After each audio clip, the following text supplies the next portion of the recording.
আল্লামাহুল বায়ান, আমি তোমাদেরকে বয়ান শিখিয়েছি। এই যে আমরা বয়ান করি, আমাদের যে ভাষা, এই ভাষা কার দান? আমাদের বাংলা ভাষা কার দান? পৃথিবীতে অনেক ভাষা আছে, একটা ভাষার প্রকাশভঙ্গির সাথে আরেকটার মিল নাই। একটার প্রকাশভঙ্গির সাথে আরেকটার মিল নাই। চাইনিজরা চাইনিজ ভাষায় কথা বললে ইংরেজরা কিচ্ছু বুঝে না, ইংরেজরা বললে আরবরা বুঝে না, আরবরা বললে মালায়রা বুঝে না, মারায়রা বললে আফ্রিকানরা বুঝে না। সুবহানাল্লাহ পড়ে। আমি অনেক দিন দেশের বাইরে থাকি, 10 বছরেরও বেশি আমি পড়াশোনা করি, এখনো পিএইচডি করি। তো মিশরে যখন আমি পড়াশোনা করতাম তখন দেখতাম এক এক ভাষায় এক একজন কথা বলে।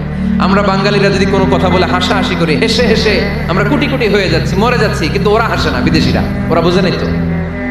আবার ওরা যখন কথা বলে হাসে, আমরা কিছুই বুঝি না। সুবহানাল্লাহ পড়বেন না? ওইটা বাদ দেন, আমাদের বাংলাদেশে আসেন। আমাদের বাংলাদেশে এক এক জেলার সাথে আরেক জেলার ভাষার ভিন্নতা আছে না নাই? সুবহানাল্লাহ পড়বেন না?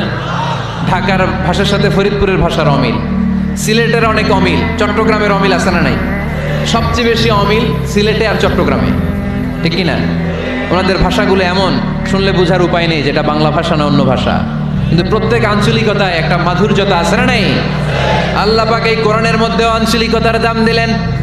হিশাম বিন হাকিম বিন হিজাম কোরআন থেকে তেলাওয়াত করতে শুরু করলেন। এই তেলাওয়াত শুনে সাইয়েদনা ওমরে ফারুক ওনার ঘাড় ধরে টেনে বিশ্বনবীর কাছে নিয়ে আসলেন। ওমরে ফারুক বললেন, ইয়া রাসূলুল্লাহ, দেখেন হিশাম বিন হাজিম কেমন করে কোরআন পড়ে, দেখেন ভিন্নভাবে কোরআন পড়ে। আপনি শিখাইছেন একভাবে, ও পড়ে আরেকভাবে, ওর বিচার করেন। আসলে আরেকভাবে পড়ে নাই, অন্য আঞ্চলিকতায় পড়েছে। যেমন আমরা পড়ি ওয়াদ-দুহা ওয়াল-লাইলি ইযা মা ওয়াদ্দাআকা রাব্বুকা ওয়া মা ক্বালা ওয়ালাল আখিরাতু খায়রুল লাকা মিনাল উলা। কিন্তু কোরআনের আরেকটা লাহাজা বা আরেকটা পড়ার পদ্ধতি আছে, যেখানে ওনারা পড়ে ওয়াদ-দুহা ওয়াল-লাইলি ইযা সাজা মা ওয়াদ্দাআকা রাব্বুকা ওয়া মা ক্বালা। সুবহানাল্লাহ পড়বেন না? হাশিম বিন হিকাম এরকম বাঁকা করে পড়ছিলেন। ওমরে ফারুক বাঁকাটা শিখেন নাই, উনি শিখছিলেন সোজা।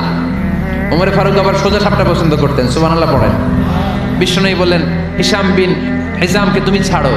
বললেন, হিশাম তুমি কিভাবে পড়েছো? হিশাম বলে, আমি এইভাবে পড়েছি। বিষ্ণুনবী বললেন, হাকাযা উনজিলাত, এভাবেও নাজিল হয়েছে, সমস্যা নাই।